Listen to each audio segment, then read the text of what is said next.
Okay, first and foremost, this is a film being distributed by Lionsgate, a company so notoriously clean-happy on YouTube they once filed a copyright strike against their own YouTube channel. So, in order to not run afoul of them, I had to substitute my normal screenshot of the trailer pan over bits with, well, you'll see.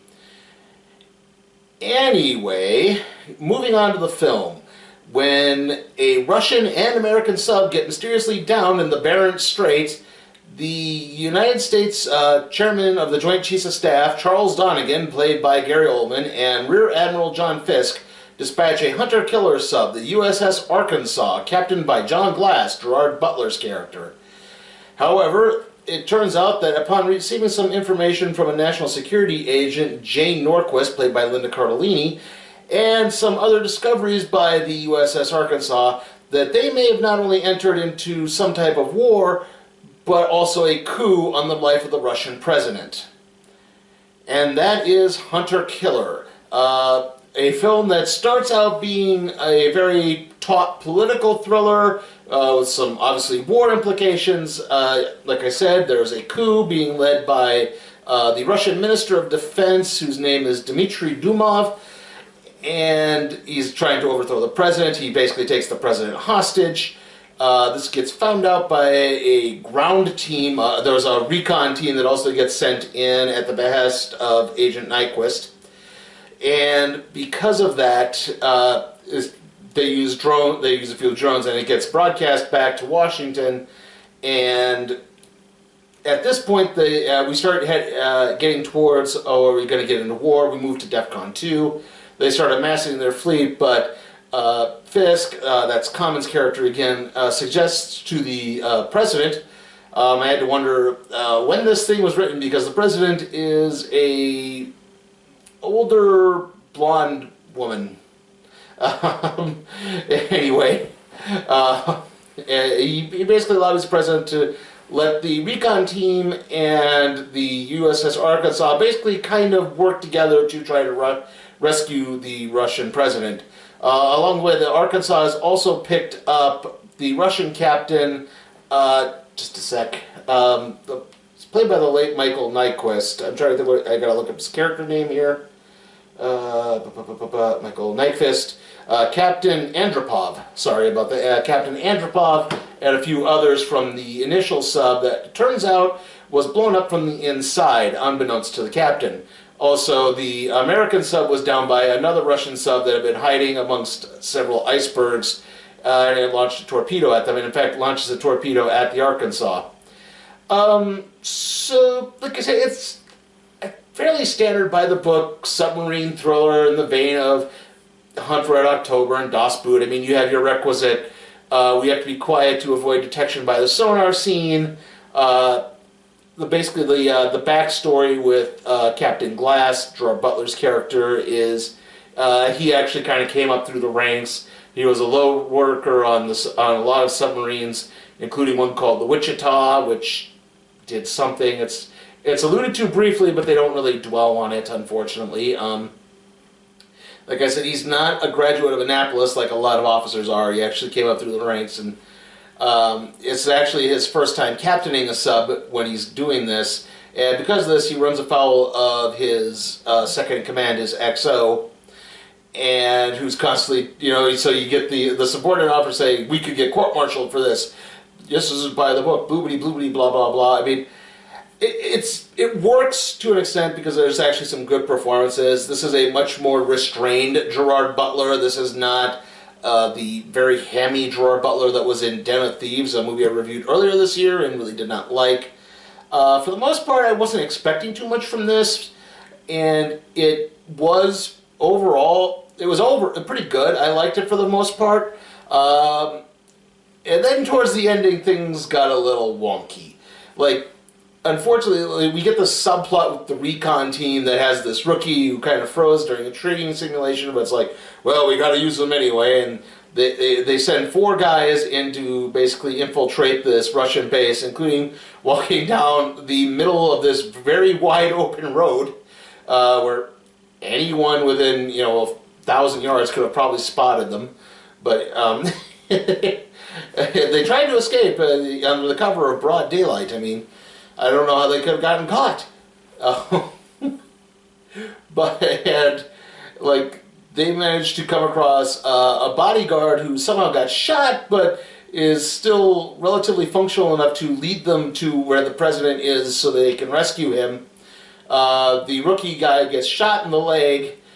But he's left behind to be the sniper to help them in the escape. Unfortunately, like, there's 4 guys sent. 2 of them get killed.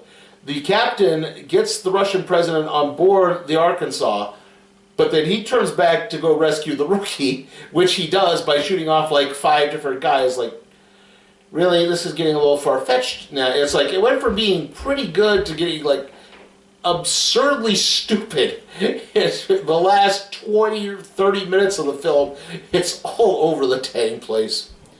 Like, the Arkansas starts trying to escape, but this Russian warship is going after them. And it turns out Andropov trained all these crew members, and he gets a message to them and tells them to stand down. And the captain of the ship is, "No, I am in charge, not him. He is not your leader anymore." But everyone freezes, and as this is happening, the captain basically radios back, the captain of the warship radios back to Dumov. He said, like, "Look, they're not going to fire on him." And Dumov says, "Don't worry, I'll take care of that." And they start launching their own missile attack on the sub, which is now surfaced and is in this, like, stare down. And then as the missiles are coming in, they're like within, I think, 30 yards of the, or 30, they're not 30 feet, they're almost to hit the submarine, because the submarine is disabled at this point because of the chase. Their torpedo bay got damaged. They can only fire Tomahawk missiles, but even though he's been authorized, Glass won't fire because that's going to basically trigger the Russian sensors, which will launch a full-scale nuclear attack. And so the missiles are coming in, and the Russian warship opens fire and intercepts the missiles like about 2 feet away from the submarine. The submarine sustains absolutely no damage in doing that. It's just got the average ordinary damage. And that's how they know that, like, peace will be declared. And then, like I said, the warship then launches missiles back at the Russian base, killing the Ministry of Defense. And it's like, okay, that, like, you went from, like, being a decently made but pedestrian story to being just completely bonkers. Like, none of this is making sense. Yeah, now it's like you're getting into, like, I could buy the respected general or admiral being talking the other soldiers down, but then the rest of it just kind of falls apart. The 2 soldiers somehow taking down an entire Russian squad falls apart. Yeah, exactly. Like, no. This is too far-fetched. Like, they should have just had him get on the ship. It's just, yeah. Like I said, overall, it's a good watch. I would say this is a solid dad movie. Like, you know, most of the audience in there was pretty middle-aged, and kind of, like I said, for the most part, it was pretty enjoyable. But it's not going to set the world on fire. So yeah, I'm going to give Hunter Killer probably a C+. I can't quite go into B territory because it did get a little too far-fetched towards the end, but a C+. It's a decent watch. It's not going to end anything, but it's fun. Congratulations to KFYR-TV Chief Meteorologist Kevin Lawrence for winning an Emmy in this year's Best Weather category.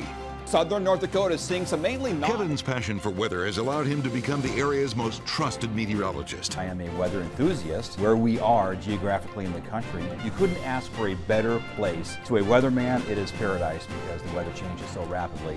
So to always stay informed with your weather, tune in to KFYR-TV, your news and weather leader. Okay, trailer time, and not really anything new this time around, unfortunately. Only one new one. We had Overlord again, Widows again, Robin Hood again. The one new one we got was Holmes and Watson. Creed 2 again, and The Mule again. Okay, like I said before, the next movie I would like for it to be the remake of Suspiria, but I think it's probably going to wind up being Nutcracker in the Four Realms, just because I don't know if Bismarck is getting the remake of Suspiria. I mean, I didn't even go to my AMC theater because they didn't get Hunter Killer. I had to go and spend actual money at the other theater in town called The Grand. And so even if we do get the remake of Suspiria, it's probably going to be at The Grand again, and I don't know if I will be able to make it. But I'm pretty sure a movie distributed by Disney is probably going to wind up at the AMC theater. After that, it will probably be The Grinch. The next video I'll be doing is going to be the review of WWE Evolution. And then, as far as I know, I'm probably going to be reviewing Crown Jewel as well. Like I said, it's still slated to go on. I don't know if it's really going to change at this point, so there's been some rumors that it might not be happening in Saudi Arabia anymore. They may have moved it to Manchester in England, but I can't say for certain. That's all rumors.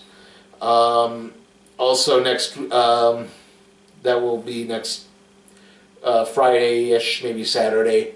After that, obviously, is going to be the random trade review on The Ray. See you all next time.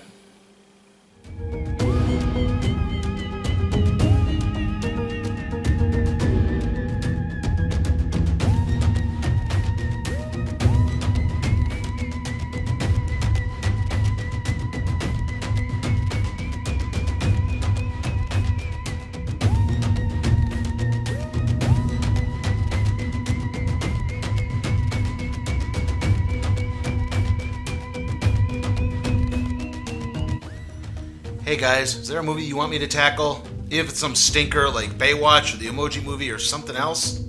Check out my Patreon at Sleepy Time for Cat Productions. See how you can make that happen.